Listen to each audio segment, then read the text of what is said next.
헌신의 대로 이렇게 하나님께 영광도 올릴 수 있도록 은총을 내려 주시니 감사드립니다. 참으로 우리 구역구역마다 정말 이제 주의 은혜가 임하여서 구역을 통하여서 하나님의 영광이 나타나며 귀한 영혼들이 복음을 받고 구원받는 숫자가 더하여지는 그런 은혜가 임할 수 있도록 도와주시옵소서.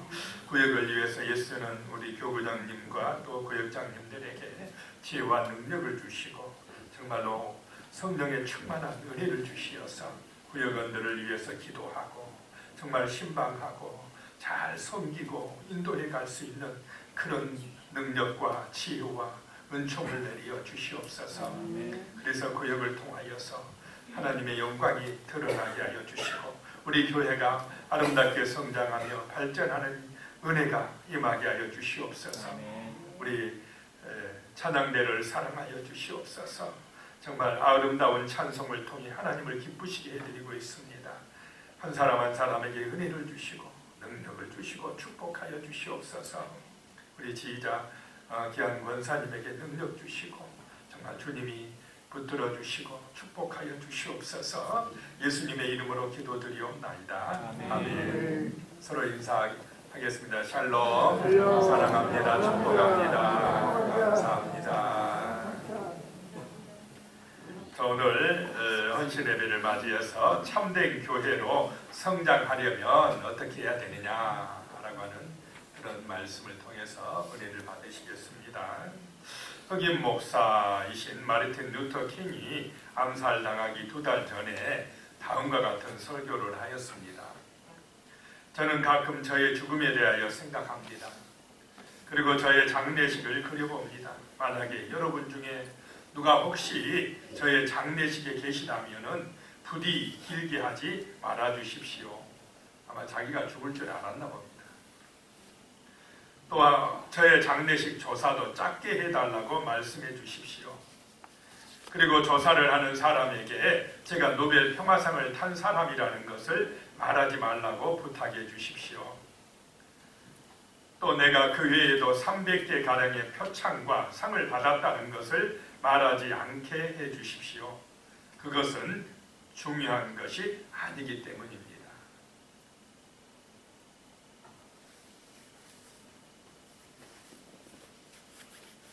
다만 다른 사람들을 섬기는 일에 삶을 바치려고 노력했다고 말해준다면 감사하겠습니다. 사람들을 사랑하려고 노력했고 굶주린 사람을 먹이려고 했으며 헐벗은 사람에게 옷을 입혀주려고 애썼으며 감옥에 있는 사람들을 방문하려고 노력했고 인류를 사랑하여 봉사하려고 힘썼던 사람이라고 말해주시면 감사하겠습니다. 라고 했습니다. 누구의 모습을 보는 것 같습니까? 예수님의 모습을 보는 것 같습니다. 그리고 다음과 같이 설교했습니다. 저는 남기고 갈 재물도 없습니다. 또 제 인생에서는 화려하고 사치스러운 것들을 남기고 갈 것도 없습니다. 다만 헌신된 생애를 남기길 원합니다. 라고 했습니다. 이분이 묻혀있는 곳에 가봤습니다. 그 조지아주 애틀랜타시에 있는데요. 미국 남부는 농장들이 많기 때문에 노예들이 많이 필요합니다. 근데 흑인들이 많이 살고 있기 때문에 흑인들에 대한 그런 핍박이 굉장히 많았던 그곳에 흑인 목사로서 정말 애쓰고 힘썼던 분이었는데 그런 흑인 인권운동 한다고 또 백인들이 미워하다가 결국 이렇게 죽게 된 그런 목사님입니다. 중요한 것이 뭐냐? 노벨 평화상 받은 게 아니고 헌신된 생애, 정말 사랑과 봉사의 삶, 그것이 귀하다는 것을 지금 보여주고 있습니다. 오늘 11절 말씀에 보면 그가 어떤 사람은 사도로, 어떤 사람은 선지자로, 어떤 사람은 복음 전하는 자로, 어떤 사람은 목사와 교사로 삼으셨으니 그랬습니다. 예수님께서 우리를 불러주셔서 직분을 주셨다라고 하는 것입니다. 그 사람에 맞게끔 은사대로 달란트대로 하나님이 우리에게 직분을 주셨다는 것입니다. 그것은 사랑으로 헌신하는 삶을 살게 하시고자 한다는 것입니다. 특별히 오늘 말씀에서 사도 바울은 세 가지 일을 하게 하시려고 우리를 불러주셨다라고 말씀을 합니다. 첫 번째가요, 사랑으로 성도를 온전하게 해야 한다라고 하는 것입니다. 12절 말씀에 보시면 이는 성도를 온전하게 하여 봉사의 일을 하게 하며 그리스도의 몸을 세우려 하심이라 그랬습니다. 불러주신 첫 번째 이유는 뭐냐? 사랑으로 성도를 온전하게 하는 것이다 라고 하는 것입니다. 온전하게 한다는 것은 여러 가지 문제 때문에 교회에 온 사람들을 영육간에 치유해 주는 것입니다. 성숙한 성도가 되도록 도와준다라고 하는 것입니다. 이 원어적인 의미에서 보면은 외과 의사가 부러진 뼈를 수술해서 잘 맞추어서 건강하게 해주는 것과 같다라고 하는 것입니다. 어부가 찢어진 그물을 잘 수리해서 다시 사용할 수 있도록 그렇게 해주는 것과 같다라고 하는 것입니다. 이렇게 교회는 먼저 믿는 우리는 성도들을 온전하게 성숙할 수 있도록 도와주는 그런 성도님들 되시기를 축복합니다. 교회는 세상에서 여러 가지 문제로 인하여 고통받던 사람들이 구원자가 되시는 주 예수님을 찾아 나오는 것입니다. 주님의 은혜로 온전하게 되려고 찾아온 것입니다. 그러므로 우리 직분자들은, 먼저 믿는 우리 성도님들은 말씀과 기도로, 사랑과 섬김으로 그렇게 찾아온 성도들을 온전하게 되도록, 성숙하게 되도록 도와주는 은혜가 임하시기를 축복합니다.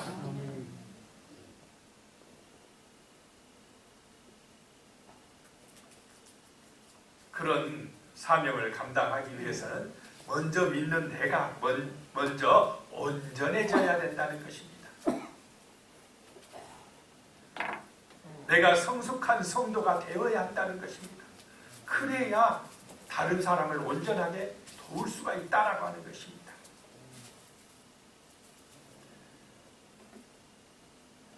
그 강아지 성도 고양이 신자라는 책에 나온 내용입니다. 강아지 성도는 이렇게 고백한답니다. 당신은 저를 길러주시고 먹여주시고 재워주시고 사랑해 주시니 당신은 하나님이신 것이 틀림없습니다. 당신은 나의 하나님이십니다 라고 고백한답니다. 반면에 고양이 신자는 이렇게 말한답니다. 당신은 나를 길러주시고 먹여주시고 재워주시고 사랑해 주시니 나야말로 하나님인가 봅니다.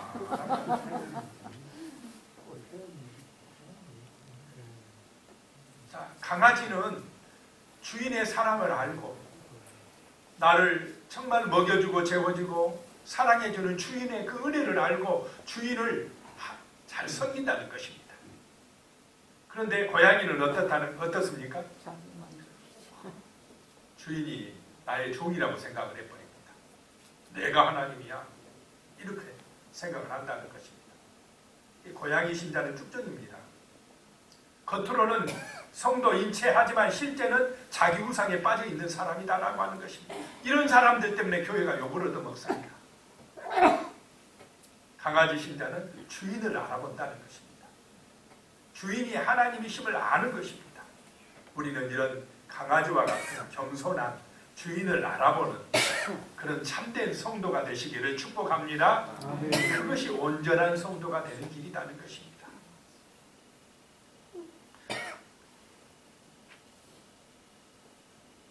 성도는 항상 먼저 주인이신 하나님을 생각하는 사람입니다. 자기의 이익보다 하나님의 영광을 위하여 살아가는 사람들입니다. 그렇지 않으면 세상 사람과 별 차이가 없습니다. 우리는 하나님의 부르심을 받은 구별된 성도라는 것을 잊지 말아야 됩니다. 성도, 거룩한 백성, 그러니까 세상 사람하고 말하는 거나 행동하는 거나 삶의 모습이 구별되어야 됩니다. 달라야 된다는 것입니다.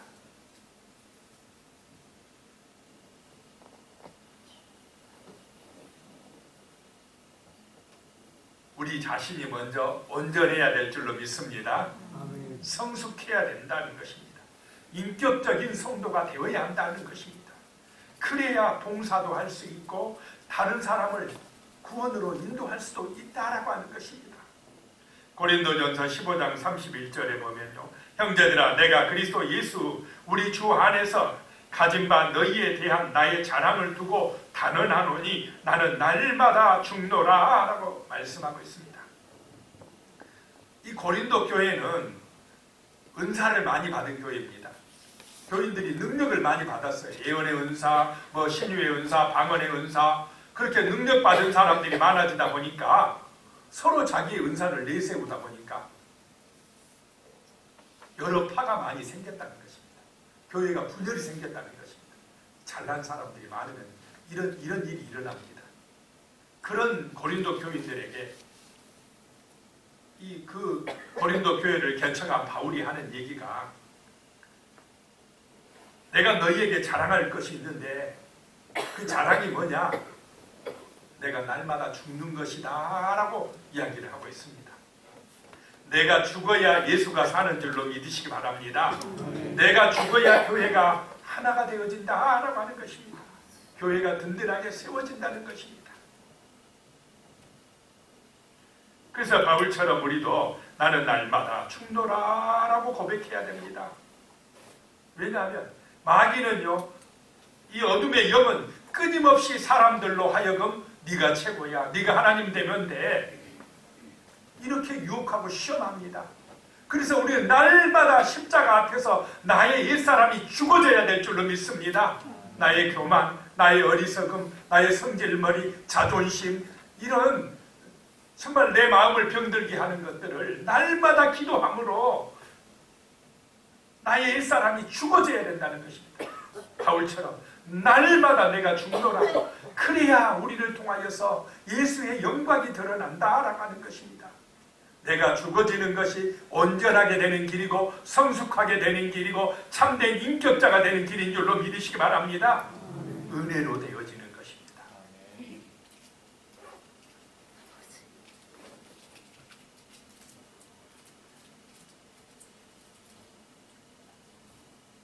참된 교회로 성장하려면 두 번째, 사랑으로 봉사의 일을 해야 된다라고 하는 것입니다.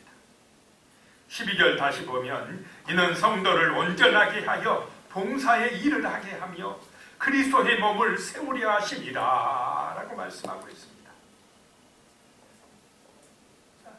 주님의 은혜로 온전하게 된 성도는, 성숙한 성도는 주님의 영광을 위하여 봉사하는 성도가 되어진다는 것입니다. 온전한 성도는 자기중심적이지 않습니다.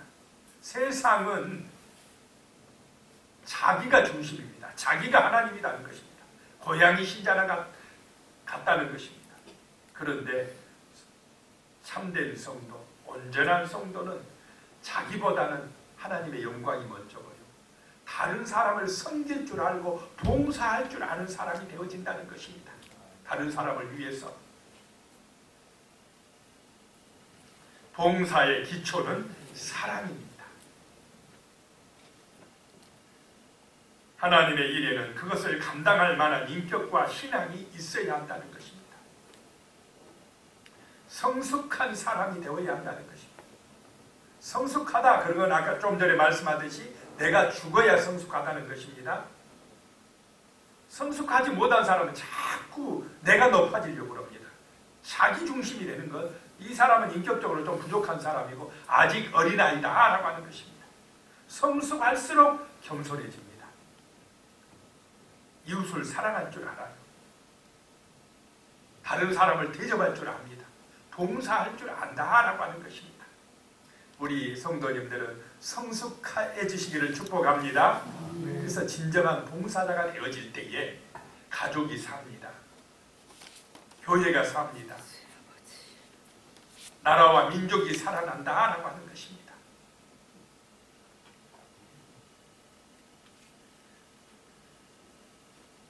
바울은 교회의 일꾼을 세울 때도 영적 성숙과 사회적으로 인정받을 만한 인격의 소유자를 택하라고 했습니다.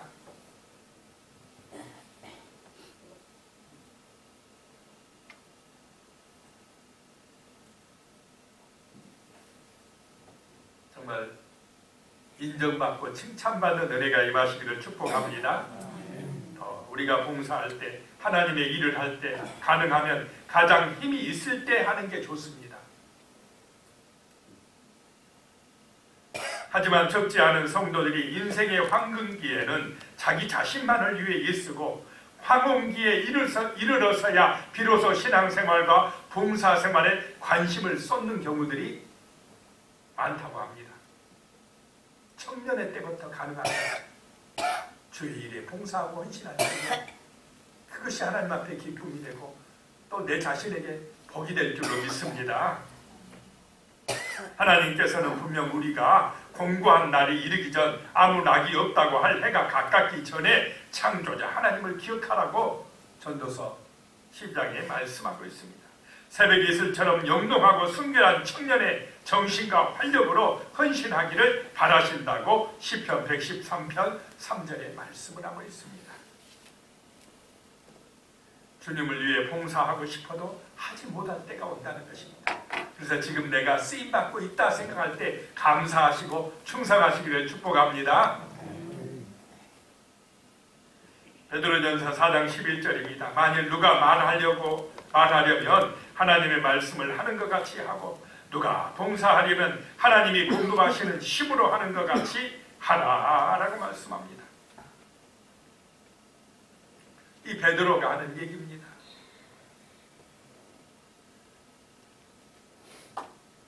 누가 말을 하려고 할 때에 성도는 하나님의 말씀을 하는 것 같이 해라는 것입니다. 그러면 함부로 말할 수 있겠습니까? 없겠습니까? 함부로 말할 수가 없습니다. 내 입술이 하나님의 말씀을 하는 입술이 되는 것입니다.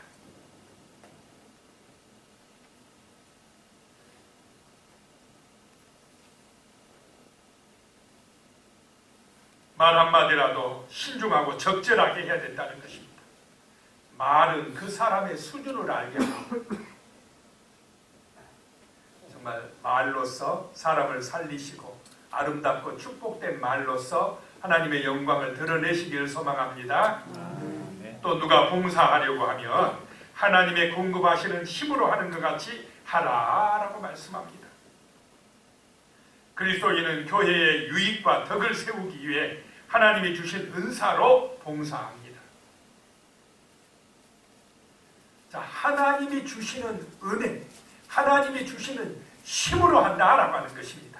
그래서 이 믿음으로 봉사하는 사람은 그 봉사를 통해서 하나님의 영광을 드러낼 줄로 믿습니다. 이게 진정한 봉사다라고 하는 것입니다. 왜냐, 내가 받은 것, 나의 어떤 은사, 나의 어떤 재물, 내 생명까지도 하나님이 주셨다라고 믿고 있기 때문에 하나님이 주신 그 힘으로 한다고 생각하기 때문에 자기를 자랑하거나 내세우지 않습니다. 이것이 세상의 봉사와 우리 그리스도인의 봉사의 차이다라고 하는 것입니다. 자, 봉사를 해도 성도는 오직 주님께 영광 돌리실 줄로 믿습니다.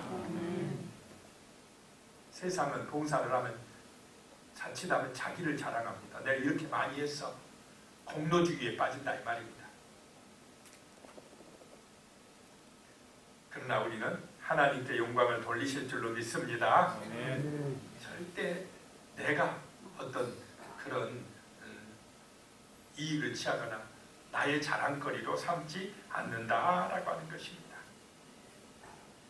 사도행전 9장 36절에 보면요, 요빠에 다비다라 하는 여제자가 있으니 그 이름을 번역하면 도르가라, 선행과 구제하는 일이 심히 많더니 그랬습니다. 아니, 그 요빠 동네에 이 한 여인 다비다라는 여제자가 있는데 얼마나 선행과 구제를 많이 했던지 사람들이 너무너무 감동을 받았어요. 신실한 믿음의 사람이다. 저 다비다 정말 훌륭한 하나님의 제자다. 칭찬하며 존경했습니다. 진정한 봉사자였다라고 하는 것입니다. 자기를 자랑하거나 내세우지 아니하고 정말로 사랑으로 봉사하는 귀한 여제자였기 때문에 이 다비다가 돌아가셨을 때 막 사람들이 와가지고 울고 정말로 귀한 분이 돌아가셨다고 그렇게 하였습니다. 백세의 철학자 김영석 교수님은 모든 가치 있는 일은 이웃과 사회에 대한 봉사다라고 했습니다. 그런 일만이 고귀하게 남을 수 있고 인생의 보람과 영광을 우리에게 준다라고 했습니다. 그렇습니다. 참된 그리스도인은 사랑으로 봉사하는 사람들입니다.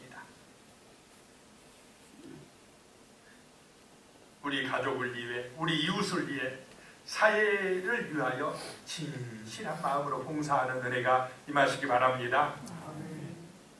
사도행전 10장 2절에 그가 경건하여 온 지방과 더불어 하나님을 경외하며 백성을 많이 구제하고 하나님께 항상 기도하더니 백부장 고넬료에 대한 말씀입니다. 이 이방인 백부장은 로마의 장교이면서도 그 식민지 백성인 이스라엘 사람들을 위해 기도하고 그들을 구제하는 데 앞장섰다라고 하는 것입니다. 자기 직위를 가지고 자기만을 위해서 탐욕에 빠지고 교만해지지 아니하고 정말 이 로마 백부장이 항상 하나님을 경외하고 기도하고 많은 사람을 위해 봉사하고 헌신하는 삶을 살아갔다라고 하는 것입니다. 얼마나 정말 아름다운 인생을 사는 것입니까? 우리 그리스도인들이 이러한 삶을 살아내야 될 줄로 믿습니다.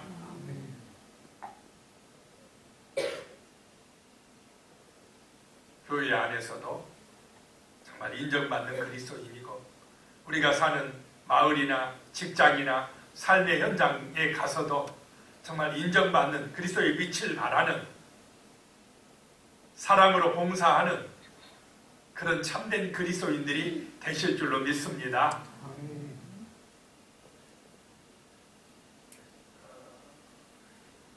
김영복 목사님의 그 책에 보니까요, 그리스도인은 자신의 직장에 제사장으로 임명되었다라고 이야기하더라고요.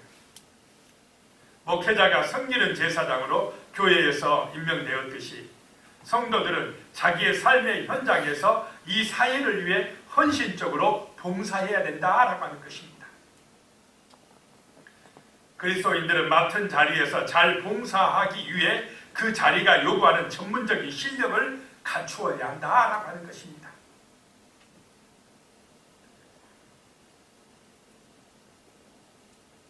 한 회사의 사장이 할 수 있는 가장 큰 봉사는 그 회사를 잘 키워서 좋은 제품을 사회에 공급하고 사원들이 안정되게 살도록 돕는 것이라고 이렇게 적어놨더라고요.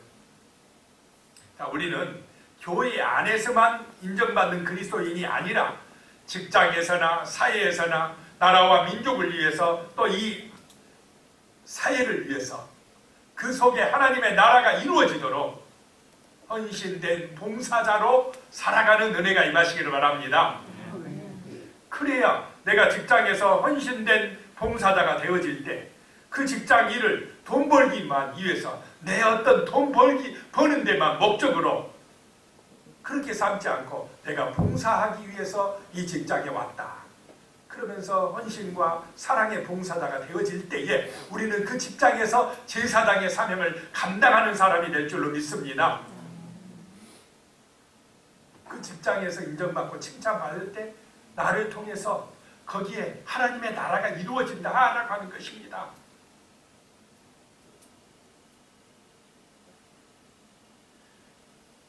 자, 우리 그리스도인들은 봉사자로 살아가는 줄로 믿습니다. 봉사자로 살아간다는 것입니다. 가족과 이웃, 나라와 민족을 위한 봉사자로 사는 것입니다. 그것이 이 땅에 하나님의 나라를 이루어가는 길이다라고 하는 것입니다. 세 번째, 참된 교회로 성장하려면 사랑으로 그리스도의 몸된 교회를 세워야 한다라고 하는 것입니다. 다시 12절에 보시면 이는 성도를 온전하게 하여 봉사의 일을 하게 하며 그리스도의 몸을 세우려 하심이라 라고 말씀하고 있습니다.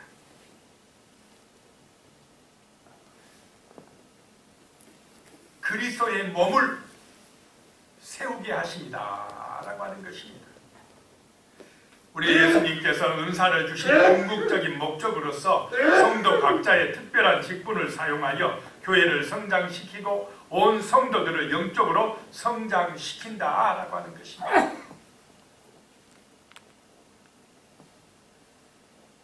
한 목사님은 교회다운 교회는 하나님을 위한, 하나님에 의한 하나님의 것이어야 한다라고 했습니다.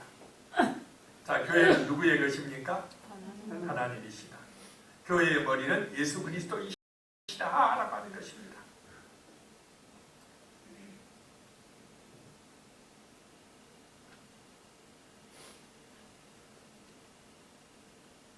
구원받은 성도들이 오직 그리스도의 영광만을 위해 존재할 때에 비로소 그 교회는 건강한 교회가 될 수 있다라고 하는 것입니다. 우리 교회를 통해서 하나님의 영광이 드러나실 줄로 믿습니다. 교회는 하나님을 높여드리기 위해 인간의 자아가 죽어 묻히는 경험이 일어나는 곳이다라고 하는 것입니다. 자, 우리 교회에 와서 내 옛사람이 죽어지는 은혜가 임할 줄로 믿습니다. 나의 자존심, 나의 욕심, 교만함, 막 시기심, 나의 마음속에 있는 원망함, 불평함, 이런 것이 십자가의 은혜로 말씀의 능력으로 깨끗하게 씻혀지고 내 옛사람이 죽어지고 새 사람이 되어서 우리가 세상 가운데로 들어가서 진정한 봉사자가 되어지는 은혜가 임하시기를 축복합니다. 그래야 세상 곳곳에 복음이 전파되어지고 하나님의 나라가 이루어지고 하나님의 교회가 세워지는 역사가 나타난다라고 하는 것입니다.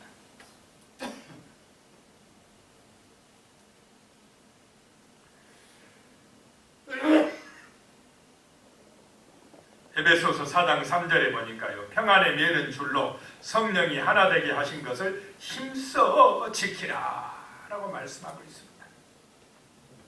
왜 하나가 안 되느냐? 성령께서 하나 되라고 하는데 교회도 그렇고 가정도 그렇고 하나 되기가 왜 힘드느냐? 누가 안 죽어서 힘듭니까? 내가 안 죽어서, 내 자존심이 안 죽어가지고, 나의 옛사람 그 교만함이 안 죽어서 자꾸 인간적인 것, 세상적인 것이 올라와가지고 내가 우상이 되니까, 내 욕심에 빠지니까 이게 하나가 안 되더라라고 하는 것입니다. 예수님의 제자들도 오순절날 성령 충만함을 받기 전에는 자신들끼리 서로 누가 크냐 가지고 다투었습니다. 예수님 따라다니며 3년 동안 배운 제자들도 육신이 안 죽어가지고, 나의 자아가 안 죽어가지고 서로 내가 높은 자리에 얻겠다고. 그러다가 언제 확 뒤집어집니까? 달라집니까? 오순절날 마가의 다락방에 성령이 임하니까, 성령 받으니까요, 그때부터는 옛사람이 죽어버렸어요. 오직 예수, 오직 예수의 영광을 위하여. 그래서 우리는 이렇게 성령으로 뒤집어지는 은혜를 체험해야 될 줄로 믿습니다. 교회를 다니면서도 아직도 어린아이같이 육신적으로 자기를 위해서 자기가 주인 노릇하면서 이런 상태에 머물러 있으니까 교회를 다니면서도 은혜가 없습니다. 자기중심적입니다. 이기적이다 이 말입니다. 그러니까 교회를 욕먹게 합니다. 자, 예수님을 죽인 사람들이 하나님 모르는 사람들이었습니까? 하나님을 아는 사람들이었습니까? 잘 믿는다고 하는 사람들이었습니까? 저 세상 사람 이방인들이었습니까? 하나님을 누구보다도 잘 믿는다는 바리새인 서기관들, 그 사람들이 예수를 십자가에 못 박아버렸습니다. 그런데 바리새인 서기관들, 우리가 지금 마가복음, 마태복음 계속 보았지만 그들이 하나님을 누구보다도 잘 믿는다고 하지만 그들의 속에 딱 들어가 보면 하나님이 계셨습니까? 자기가 주인 노릇했습니까? 자기를 위해서 신앙생활을 했어요. 종교생활한 것입니다. 오직 자기가 최고여야 돼. 자기 이익이 먼저입니다. 이런 바리새적인 그리스도인들 때문에 교회가 지금도 욕을 얻어먹고 있습니다. 내가 안 죽었다 이 말입니다. 나의 옛사람이 죽어야 내 안에 예수가 사는데 내가 안 죽었기 때문에 문제를 많이 일으키고 있다는 것입니다. 성령이 임해야 될 줄로 믿습니다. 오순절날 마가의 다락방에 성령이 임하듯이 성령이 임해야 새 사람이 되어집니다. 거듭나게 됩니다. 내가 죽고 내 안에 예수가 삽니다. 진정한 그리스도인이 된다라고 하는 것입니다. 봉사자가 되어진다는 것입니다. 어느 날 프란체스코에게 한 사람이 찾아와서 이렇게 질문했습니다. 선생님, 선생님이야말로 그리스도의 영광을 나타내시는 분이십니다. 선생님을 만나기만 하면 사람들이 변화되는데 그 놀라운 사역의 비결이 무엇입니까? 그러자 프란체스코는 조용히 대답했습니다. 전능하신 하나님이 어느 날 이 지구상에 살고 있는 많은 사람들을 바라보셨습니다. 그리고 많고 많은 사람들 가운데 이 땅에서 가장 연약하고 가장 무지하고 가장 미련한 한 사람을 보기 시작했습니다. 그리고 하나님은 이렇게 말씀하셨습니다. 그렇다, 저 사람이다. 저 사람을 통해서 내 강함과 지혜로움과 능력을 나타내리라.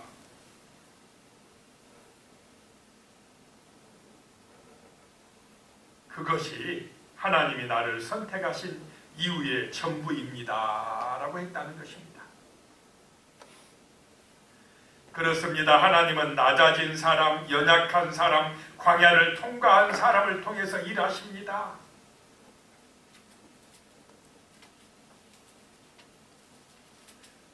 나의 옛사람이 죽고 나는 날마다 충돌하는 그런 사람을 들어서 하나님은 역사하신 줄로 믿으시기 바랍니다. 내가 안 죽은 사람은요, 교만한 사람은 절대로 하나님이 은혜를 주시지 않습니다. 성령이 그 사람과 함께 하지를 않습니다.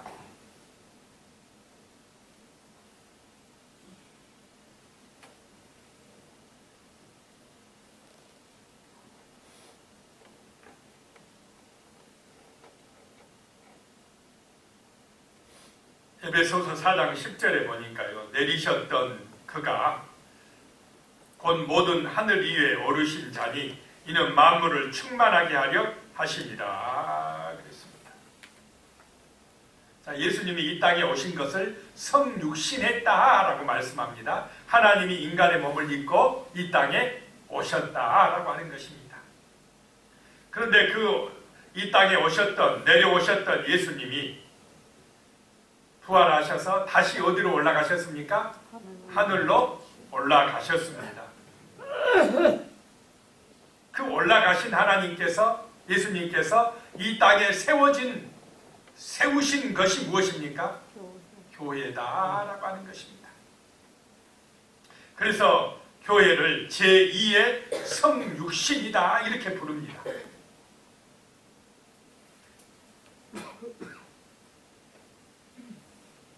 부활하신 후에 예수님이 하늘로 승천하실 때에 또 하나의 몸을 두고 가셨으니 그것이 바로 교회다라고 하는 것입니다. 주님은 이 교회를 통해서 하나님의 나라를 이루어가고 계십니다. 교회는 주님이 세우신 신령한 공동체라는 것입니다. 주님의 핏값으로 세워진 교회입니다. 우리는 예수님의 핏값으로 산 이 교회를 통해서 천국을 이루어 가야 됩니다. 우리는 이 교회를 든든하게 세워가시는 하나님의 거룩한 직분자들이 되시기를 축복합니다. 아멘. 오늘 1교구 헌신예배를 통하여서 정말로 우리가 결단해야 되겠습니다. 먼저 내 자신이 온전한 성도가 되자. 그래서 교인들을 온전한 성숙한 성도로 돕는 직분자의 사명을 감당하자. 두 번째, 또 우리가 온전한 성도가 되어서 사랑으로 봉사하는 삶을 살자. 가족을 위해서 봉사하고 교회를 위해서 봉사하고 우리가 다니는 직장에서 이 사회, 이 민족, 이 나라를 위해서 봉사하자.